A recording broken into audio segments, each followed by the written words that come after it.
আজকের একটু অন্যরকমভাবে মাছের মাথা দিয়ে মুড়ি ঘন্ট করেছি। আর এই মুড়ি ঘন্টটা একটু স্পেশাল। সকল প্রিয় বন্ধুদেরকে জানাই নমস্কার। আশা করি সবাই খুব ভালো আছেন। দীপালির পাকশালা সবাইকে স্বাগত জানিয়ে আজকের ভিডিওটি শুরু করছি। সরাসরি চলে আসলাম চুলার কাছে, আর চুলায় একটি প্যান বসিয়ে দিলাম। এই কিছু মাছের মাথা ছিল, তাই এগুলো দিয়েই আজকে রেসিপিটা করে নিচ্ছি। এখানে 2 ধরনের মাছের মাথা নিয়েছি।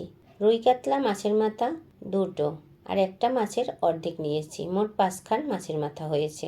তো মাছের মাথাগুলো খুব ভালো করে লবণ মাখিয়ে ধুয়ে নিয়েছি। এবার এতে হলুদ লবণ মাখিয়ে আর একটু তেল মাখিয়ে এই তেলের মধ্যে ভাজা দিয়ে দেব। প্যানের মধ্যে পরিমাণ মতো তেল দিয়ে দিলাম। এবার তেল ভালো করে গরম করে নিতে হবে। তেল গরম হয়ে গেলে এর মধ্যে হলুদ লবণ মাখানো মাছের মাথা দিয়ে ভেজে নেব। মাথাগুলো ভাজা দিয়ে দিয়েছি। এবার মিডিয়াম আঁচে উল্টে পাল্টে কড়া করে মাছের মাথাগুলো ভেজে নিতে হবে। এই মাছের মাথাগুলো হালকা ভাজা দিলে হবে না, একটু কড়া করেই ভাজতে হবে। সবসময় মনে রাখবেন, যে কোনো তরকারিতে বা আলুর দমে যদি মাছের মাথা ভেজে দেন, তাহলে একটু কড়া করে লাল লাল করে ভেজে দেওয়ার চেষ্টা করবেন। হালকা ভাজা দিয়ে মাছ দিলে তা দিয়ে কিন্তু আস্তে আস্তে একটা গন্ধ বের হয়, আর খুব সুন্দর গন্ধ বের হয় না, আর খেতেও কিন্তু সুস্বাদু হয় না। তো বন্ধুরা, মাছের মাথাগুলো আমি উল্টে পাল্টে খুব সুন্দর লাল লাল করে ভেজে নিয়েছি। এবার চুলা অন্য একটি কড়াই বসিয়ে দিলাম।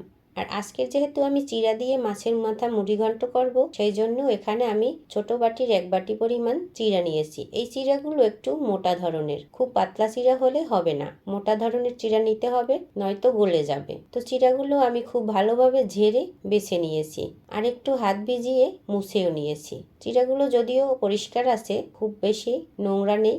আর এর চেয়েও মোটা চিড়া আপনার দেখা যায়, সেগুলো একটু লালচে লালচে হয়। তো এই চিড়াটা একটু লাল লাল কম আছে। তো চিড়াগুলো এখন আমি কড়াইতে দিয়ে ভেজে নেব। চিড়াগুলো ভাজতে ভাজতে একটু কিছুক্ষণের মধ্যে গরম হয়ে যাবে। তারপরে আমি অল্প পরিমাণ সাদা তেল দিয়ে দেব। আপনি চাইলে এই চিড়াগুলো ডুবা তেলেও ভাজতে পারেন। এভাবে চিড়া ভাজতে প্রথমেই তেল দেবেন না, তাহলে তেলগুলো একদম শুষে নেবে আর চিড়াগুলো ভালো ভাজা হবে না। তাই একটু ভালো গরম হয়ে গেলে তারপরে তেল দিয়ে দেবেন, তাহলে চিড়াগুলো খুব সুন্দরভাবে ফুলে ফুলে একদম ভাজা হয়ে যাবে। যখন ফুলে ফুলে উঠবে চিড়াগুলো, তখন বুঝতে পারবেন চিড়াগুলো ভাজা হয়ে গেছে। তো হালকা লাল লাল করে চিড়াগুলো ভেজে নেব। 4-5 মিনিটের মধ্যেই কিন্তু চিড়াগুলো ভাজা হয়ে গেছে। এবার চিড়াগুলো একটা প্লেটে তুলে নিচ্ছি। চিড়া ভাজা তুলে নিয়েছি। এবার এতে অল্প পরিমাণ তেল দিয়ে দেব। আগে থেকে কিছু আলু কেটে রেখেছিলাম, সেই আলুগুলো ভেজে নেব। আমি আজকের এই মুড়ি ঘন্টে অল্প কিছু আলুও ব্যবহার করব। তো বন্ধুরা, আলু একটু নাড়াচাড়া করে কিছুক্ষণ ভেজে নিতে হবে।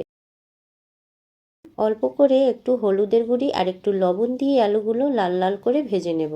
4 থেকে 5 মিনিট নেড়েচেড়ে আলুগুলো লাল লাল করে ভেজে নিলেই হয়ে যাবে। তো বন্ধুরা, আলুগুলো ভাজা হয়ে গেলে তুলে নিয়ে আরও কিছুটা তেল দিয়ে দিতে হবে। তেল দিয়ে ফোড়নে দিয়ে দিচ্ছি গোটা জিরা, একটা শুকনো মরিচ ভেঙে, একটা তেজপাতা দিয়ে দিলাম ছিঁড়ে, আর কয়েক টুকরা দারুচিনি।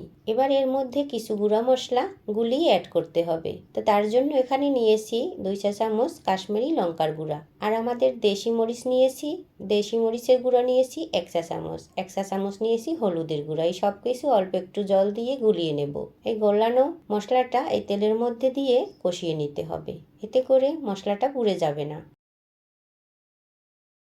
এরপর দিয়ে দিচ্ছি 1 চামচ পরিমাণ আদা বাটা। তার সাথে দিয়ে দিচ্ছি আগে থেকে ভেজে রাখা ধনিয়ার গুঁড়া 1 চা চামচ আর জিরার গুঁড়া 1 চা চামচ। এবার সব কিছু ভালোভাবে কষিয়ে নিতে হবে। খুব বেশি সময় কষাতে হবে না। তেল ছেড়ে আসলেই বুঝতে হবে কষানো হয়ে গেছে।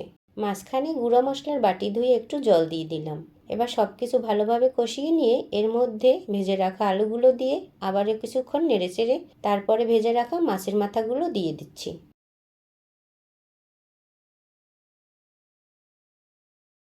মাছের মাথা দিয়ে এর মধ্যে আমি আগে থেকে ফুটানো গরম জল দিয়ে দিচ্ছি। দিয়ে দিচ্ছি স্বাদ মতো লবণ। জল একটু বেশিই দিতে হবে, যেহেতু আমি আজকের আলু এবং চিড়া দিয়ে মাছের মুড়ি ঘন্ট করব। চিড়ায়ও তো প্রচুর পরিমাণ জল শুষে নেবে, আর আলুতেও জল শুষে নেবে, তাই একটু ঝোলঝোলি রান্নাটা করতে হবে। আজকের এই রান্নাটি করতে যে যে উপকরণ নিয়েছি তা আমি ডেসক্রিপশন বক্সে লিখে দেব, চাইলে দেখে নিতে পারবেন। যদিও আমার এই রান্নাটি করতে খুব বেশি উপকরণ লাগেনি। আমি এখানে কোনো রকম পেঁয়াজ রসুন ব্যবহার করিনি। যার যার ভালো লাগবে তারা পেঁয়াজ রসুন দিয়েও রান্না করতে পারবেন। আমার পেঁয়াজ রসুন দিয়ে এই রান্নাটি খেতে ভালো লাগে না, তাই আমি এইভাবে গরম মশলা দিয়েই রান্না করে নিই। আর এটা খেতে কিন্তু দুর্দান্ত হয়েছিল। আপনি চাইলে এভাবে চিড়ার পরিবর্তে গোবিন্দভোগ চাল দিয়েও মাছের মাথা দিয়ে মুড়িঘণ্ট করতে পারেন, তাও কিন্তু খেতে অসম্ভব মজার হয়। আর মুগের ডাল তো আছেই, সেটা তো আমরা সবাই জানি। সচরাচর এইরকমভাবে চিড়া এবং গোবিন্দভোগ চাল দিয়ে আমাদের খুব একটা মুড়িঘণ্ট রান্না করা হয়নি।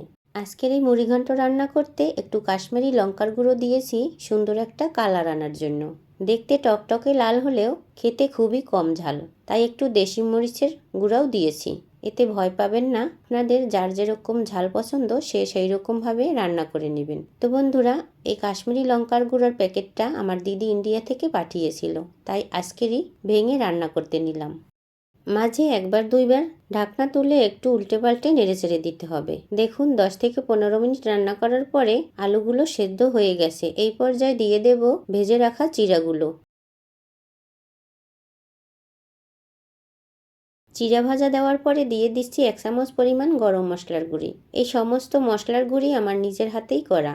আমি বাহির থেকে কখনোই গুঁড়ো মশলা কিনে খাই না, আমার একদমই পছন্দ না। তাই যত কষ্টই হোক নিজের হাতে করে নেওয়ার চেষ্টা করি। এই গরম মশলার গুঁড়িতে নিয়েছি দারুচিনি, এলাচ, লবঙ্গ।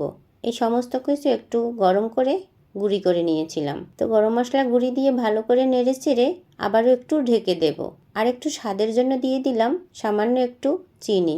এটা অপশনাল, আপনাদের ভালো লাগলে দিতে পারেন অথবা স্কিপ করতে পারেন। তো বন্ধুরা, আজকের চিড়া দিয়ে মাছের মুড়িঘণ্ট রান্নার একদম শেষের পর্যায়ে। এবার একটু নেড়েচেড়ে কিছুক্ষণ ঢাকা দিয়ে একদম মিডিয়াম আঁচে 5 মিনিট রেখে দেব। তারপর নামিয়ে নিলেই রেডি গরম গরম পরিবেশন করার জন্য।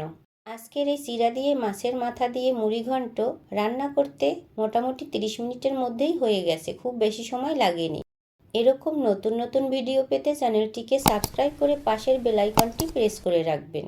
এই ভিডিওটি ফেসবুক পেজ থেকে দেখে থাকলে পেজটিকে ফলো দিয়ে রাখবেন, তাহলে আমার পরবর্তী ভিডিওর আপডেট আপনার মোবাইলে চলে আসবে।